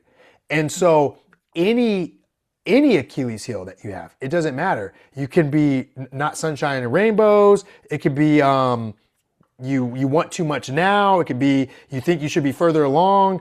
It could be anything, but the moment you start operating like that, if you go back to gratitude and you get grateful for where you're at, you get grateful for what you have, the clouds disappear and the sunshine comes out. So a lot of people say, oh, gee, you're always so bubbly, man. You're always so happy. How? Because I'm grateful. I'm grateful I'm still breathing. I'm grateful I have friends. I'm grateful I have a loving wife. I'm grateful I have beautiful kids. I'm grateful I'm healthy. I'm grateful I'm still here. I'm grateful God gave me another opportunity to speak. I'm grateful. How could it not be sunshine and rainbows? And so then the next question is, yeah, man, it's not that easy. Yes, it is. It doesn't matter where you're at in life. There's something to be grateful for, because if you're still here, there's still something more for you to do. There's still a purpose for you. And just being grateful for that, you could be in the crappiest of crap situations right now, but you're still here. Get grateful for what it is you do have. That changes everything. And that's why the G code is built on that foundation of gratitude, because that's where it all starts. And it brings you back into alignment, because once again, I am far from perfect. There are days I stumble. There are days I get a little cranky. I'm out here. I'm in LA. We got LA traffic, and sometimes I'm just, I start getting mad. But then I'm like, hold on. I got to be grateful that I'm in a car. I got to be grateful that I'm in LA going to a Hollywood set to perform, or going down to Hyundai headquarters because I'm their spokesperson to present on their show. What am I complaining about? What are we talking about? I'm getting paid. I have a job. Come on now. And then I just think back to when I didn't have a job, when I was struggling, when the lights were getting cut off in my house. What are we talking about? Dude, you have so much to be grateful for. So rooting everything back into gratitude, like I said, will just bring you back into alignment, and it'll make the storm go away. Guaranteed. I'm guaranteeing things here. Speaks perfectly into the Stoic concept of impermanence as well, that everything will pass, including life. Everything. And Yeah. it's so freeing. And I know sometimes people are like, man, that's morbid, when I say, bro, you're going to die. Like, you're stressing over something. Like, what are we doing here? Live while you're here. Live. But it's true. It's going to pass.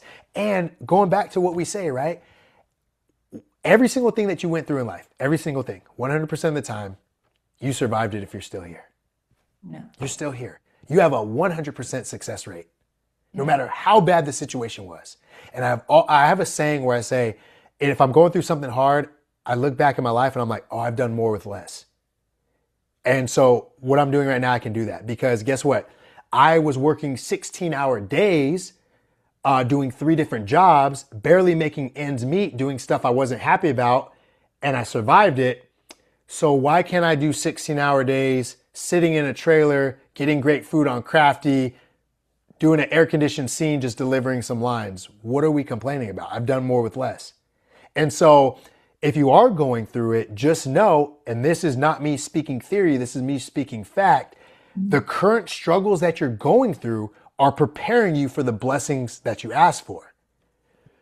So going through those 16-hour days of hell in those jobs and being broke, prep me for the 16-hour days of this easy work, I'll call it.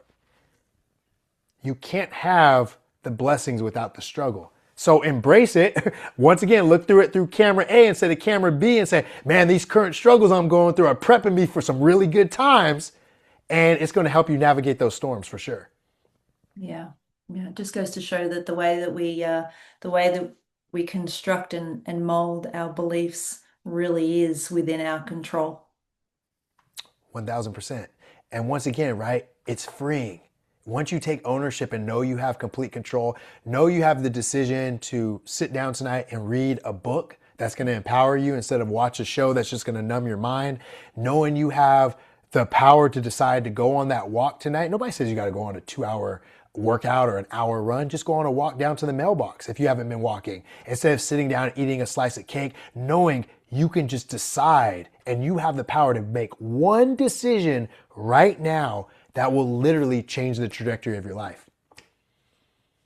Speaking of decisions, you made a significant decision not so long ago to join quite an expensive mastermind, about a $40,000 decision.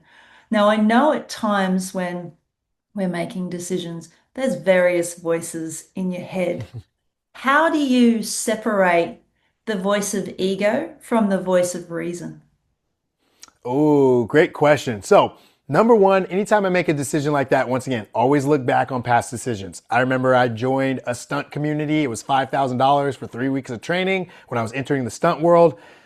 I didn't know it was going to work out, but I said, let me just invest 5,000 right now. Within 2 weeks of graduating the stunt school, I made all my money back. So then right then and there, I said, hold on now. When you invest in yourself, you're going to make a lot more returns. Okay, cool. So when I'm looking at decisions and I'm looking at ego and I'm looking at fear, I'm looking at what are the factors popping up. So this is actually the second $40,000 mastermind group that I've joined. The first one I joined, it was when my twins were on the way. We were buying a home. My industry was shut down due to COVID, and then a writer's strike, and then an acting strike, and then a director's strike. All of those signals would have told most people not to invest. Those signals told me this is why you need to invest into this mastermind. So then after getting results from that one, I knew the power of investing. So when it comes to going back to what you said, when it's ego, the ego sometimes will try to keep us safe, and the ego will try to tell us, you don't need to do that. You can figure it out yourself. You don't need them. You got this. You're smarter than everybody else. But I know that's not true. I know for me to walk a path that I've never walked before, why not get a guide? We can shortcut it. Why not get a guide? I did it It's the for ultimate stunt quantum school. leap, right? That's what it is, right? Why figure it out?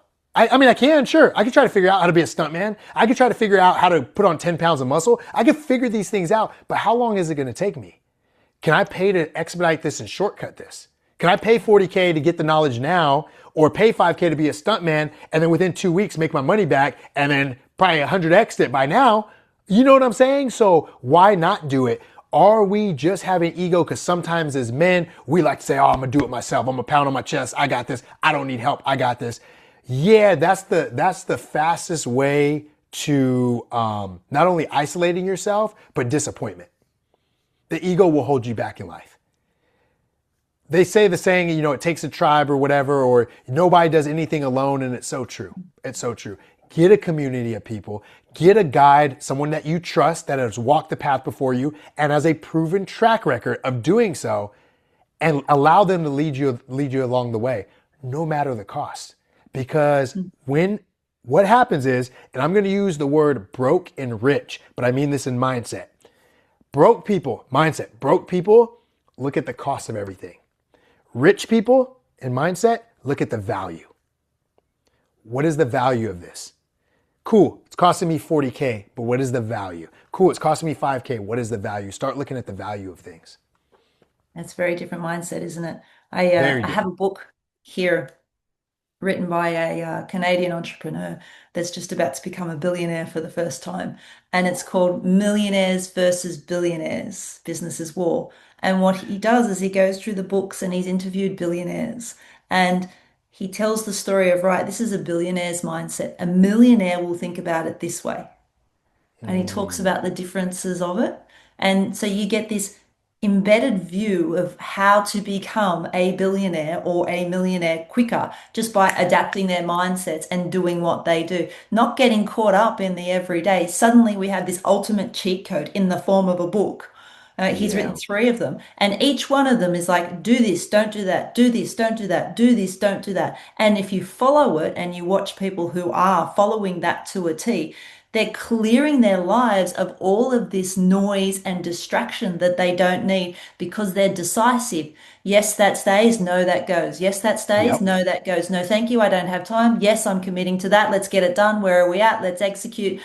I mean business. As opposed to, yeah, I'm not sure. Let me think about it. Or, I'm so glad you said that.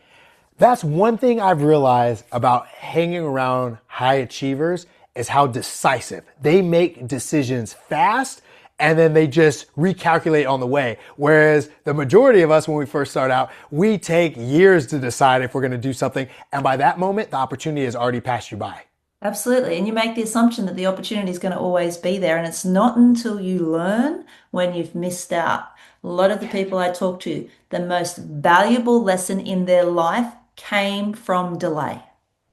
Mm, And they've got to see what they would have had if they were decisive. And it always then comes back to, okay, cool. Well, you can either choose to get stuck in the I made the wrong decision, I'm such a blah, blah, blah, or you can take a back step and say why, understand the root cause for you not backing yourself in that decision. And 100% of the time, it's trust equity.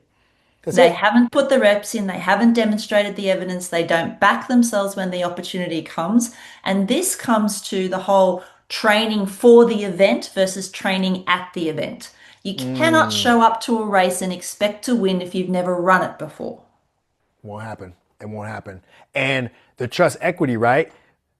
If you look at us investing $40,000 into a program, most people won't do it because they don't believe they will get anything out of it because they don't trust themselves to show up and make the most out of it. We have built up so much trust equity that we know if I'm going to do something, I'm going to get the most out of this thing that I'm going to do. And so it goes back to identity, right? And it goes back to being committed to your commitments and saying what it is you'll say you're going to do. And this has that ripple effect throughout your entire life, And Congruency, right? I am it's who I say congruency. I am. That's, and once again, we're playing around with this idea, Joe, of simple. It's Yeah, so simple. Just do the things you say you're going to do. yeah. I am who I say I am. Life is simple. We overcomplicate it for no reason whatsoever. Talking about that, you and I both know that without a team, it makes things near impossible. We also both understand that you are a product of your environment. Environment has a massive amount of influence on you. Now, for me, I personally believe that there is no one that is a bigger influence on you than those that are in your immediate circle. For some of us, it might be family.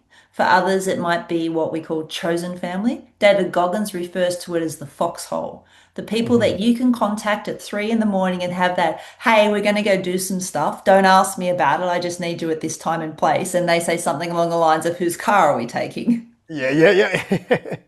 In most cases, that's someone external to you, but you've referenced your wife. And when I asked you at the beginning of this podcast, how would your wife describe you? I noticed you didn't skip a beat. Mm. What role does your wife play in who you are today? And what does she do when she notices that you're starting to drift? Oh man, such a great question. She is my anchor. And she knows the decision I need to make even when I'm hesitating on the decision. Going back to us joining a program, I needed to fly out to, that's where we met. I needed to fly out to Australia and I just, enrolled in the program, $40,000 or whatnot. And I walk out of my office, I go into the living room, and I was like, hey, babe, just join this program. She's like, okay, great. Yeah, of course you should. So there was no question like, hey, you just spent what? There's no question whatsoever. And I was like, babe, in like 2 weeks, they're having this event in Sydney, but I don't think I'm going to go. And she looked at me. She put her phone down and looked at me. What? And I was like, yeah, I don't think I'm going to go because, because my youngest daughter's birthday is Christmas Eve. I was like, because the day I get back, we're going to then drive on our holiday for birthday, blah, blah, blah. And she's like, no, you have to go. And I was like, yeah, tickets are a couple grand though too. I don't know. And she's like, what are you talking about? You need to be in the room. When you get in the room, magic happens. So go buy the ticket. And so I knew the decision I already needed to make. And maybe that's why I went to her with the question, because I knew I just needed a little push. So she is my anchor. She knows the decisions. She knows what I'm capable of. And not only that, when I do have to be gone, there is 1000% trust in her where she holds everything down and I don't have to worry about the house. I can't go do those things without her if I couldn't trust her. So as much as she has that trust in me, I have that trust in her because she has built up that equity in herself that I know, okay, she can handle everything. She's a strong woman. She can do all these things. And she doesn't need me around for this week. So I can go out there and be great. So I can't be great without her. And when you ask me, when she says, when I'm falling off the line and I'm slipping a little bit, it's something very simple, going back to simple. If I'm seeming a little irritable or groggy or whatever the case is, she just asks one simple question. When's the last time you went to the gym? And I'll say, it's been like 2 days. And she said, that's why I go to the gym right now. That's it. And it puts me back on track. So I know my cues. I know physically wearing myself out, pushing myself to the limit and looking for that failure in the gym, alignment comes back immediately. But it's great because she knows me so well where she could just ask that, hey, then go to the gym, go. And that's it. Yeah, but once again, right, it's that trust that we have in each other and it's us knowing each other. And actually tomorrow we're celebrating 8 years of marriage. So we've been together 13 years. It'll be 8 years of marriage tomorrow. So yeah, Congratulations. that's my baby. Nice. I love that. I love that. Can you imagine what it would be like without her? Yeah, it'll be pretty lonely because it's cool to do the things I can do. And would I still be able to do that without my family? And if I was just single, yeah, possibly, because I've always been a go-getter. But to what end? To what fulfillment? Like, it just means nothing. Though the success I have, the happiness I have, it means everything because I get to share it with my family, all my girls. I get to share it. I'm doing it. It's more than just for me. The excitement I have in life when I wake up in the morning, it's because of them. So yeah, could I do certain things? Yeah, but I think I would just be lonely. I don't think I would be as happy. I mean, I would be happy, cool, because you don't know the other side until you lived it. Because I always have this joke when I go and I'm filming, somewhere away from home and I'm at a hotel. The first night, every parent know, the first night is phenomenal. I get 8 hours of sleep. Nobody's jumping on me. Nobody's asking a million questions. Oh, great, the first night. The second night is a living hell. It's quiet. Nobody's jumping on me. I'm getting 8 hours of sleep. I'm lonely. Nobody's asking me questions. That's what I live for. You know what I'm saying? So like, yeah, life just wouldn't be the same without them at all. So you spend a lot of time living to your code, not just to your G code, but also to your personal code of saying who you are and living to it. What would be the cost when you had that defining moment and you decided who you were going to be? What would it have looked like if you'd made completely the opposite decision? Oh man, I don't even want to think about that. Yeah, that's a rabbit hole I've never went down because I think I didn't have a choice. Like, yeah, it sounded like there was a choice when I made the decision to never live like that again, but I don't think I had a choice. I mean, I left a story out of when I graduated. A college, a local university, was going to give me their athletic training room. They said just train under the main guy for a year, and then he's retiring, and it's all yours. You run the show, it's all yours. And that guy had been working there for like 45 years, so I could have done the same. And in that moment, I saw what my life was going to be, and I just turned the job down. I was like, no, I'm okay. I don't want that. And now most people see that security and safe, and I see that as Nah, it's too predictable. That's not. And so I don't think I had a choice, Joe. I don't think there was ever a choice. So I don't know what my life would look like because I don't think there was ever a version, an alternate reality of me standing outside of that McDonald's, looking at the $1.96 in my hand and just being like, oh man, I guess I'll get per diem tomorrow. I could be all right tonight, and just turning back and walking to the hotel and just drinking some water and going to bed. I don't think there was ever that version that ever existed or ever would. I think once again, that defining moment was that struggle I was going through to prep me for the blessings that I asked for. And Mm. that was the only choice made at that time, and only choice that was going to be made. Resourcefulness, Yeah. always there, always there. Because you always find a way. And like I said, you always have. You're still here. You've always found a way to make it work out one way or the other because you're still here. And when you get resourceful, but Joe, it goes back to the decision, right? When you make a commitment to to something, you get resourceful, you get creative. That creativity will follow that commitment that you made on something. And so when I decided, okay, I'm never going to allow somebody to do this again, I'm never going to allow somebody to not feed me, because if you allow them to feed you, you give them permission to starve you. So when I said, I'm going to bet on myself from here on out, I'm going to do everything in my power to bet on myself, I made that decision, and then I got creative. That once again, things started opening up. Stumbled upon being an extra in a movie. Then realized, hey, I like this. Let's take some acting classes. Things started getting creative to where I can rely on myself and build myself as a business. Love it. And that's pretty much what it is, right? It's all about knowing who you are, deciding who you are, being who you are every single day. Rinse, repeat. Don't ever get tired of the decisions. The decisions are what freedom actually looks like. Your Yeah, choice to do what you want to do versus do what you have to do is completely up to you. That is freedom. that's it. And it goes back to it is so simple. And like you said, just rinse and repeat. And it's that is freedom. That is so, it's so free. If you can feel how I float around in life, there's no weight on me. Like I am literally like a feather just floating around because I feel so free. I'm walking in alignment. My choices are very decisive of who I am, what I want to be, where I want to go.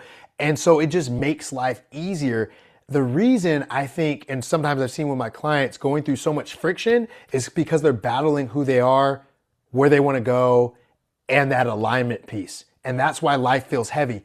That's why you start to quote unquote look your age, right?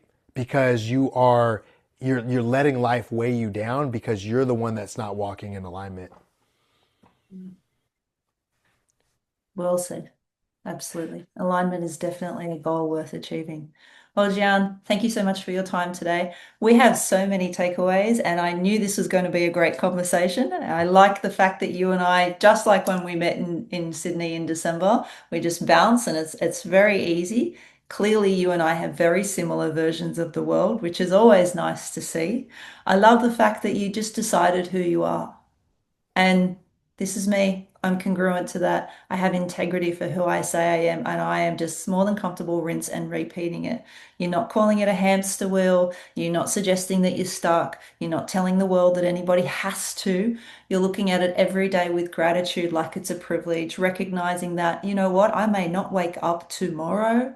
And so, therefore, today is the day that I stamp who I am. And if I wake up tomorrow, I get to do it again and again and again. And monotony is not being able to do it again. That is, in fact, freedom.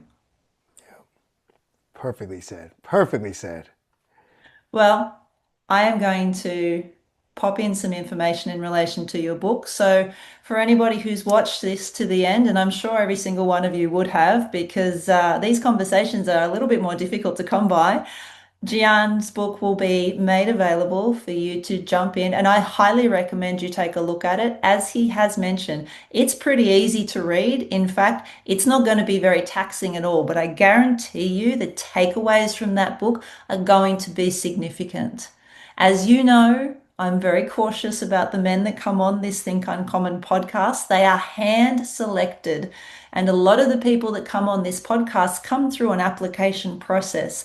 But every now and again, I get to spot a gem. And Gian was one of those. So he was invited on here to share not just his wisdom, but his experiences because of the simple fact that he lives to who he says he is. And he's been able to simplify it in a way that you can also rinse and repeat it so easily in your own life. Gian, one final question before we wrap up. If you had any advice for anybody who is stuck right now and is looking to become an uncommon man, what would you say? Become grateful. That's it. Become grateful. Get grateful on everything in your life. Look around because the gratitude in your life is going to allow you to be the uncommon man because most men are not grateful for what they have. And this is going to be your gateway to become the uncommon man. And Joe, I just want to say what you're doing is so important. This podcast, the conversations, this is so important because this is giving those people without somebody in their life to set that example. This is giving them the opportunity to find those examples. This is giving other people the chance to find their guide in life, helping them become the uncommon man. Because I think your mission might be, and I hope it is the uncommon man will soon be common. There'll be so many more of us that walk in alignment, that have higher standards, that lead by example, that show love with strength and really have that identity. So thank you so much for bringing me on. I mean, this is truly a privilege and hopefully we can do it again sometime in the future. Lovely. Thanks, Jan. Absolutely. But of course, you know me well enough to know that as soon as the uncommon man becomes common, what do? We raise the standards. Let's go. Let's go.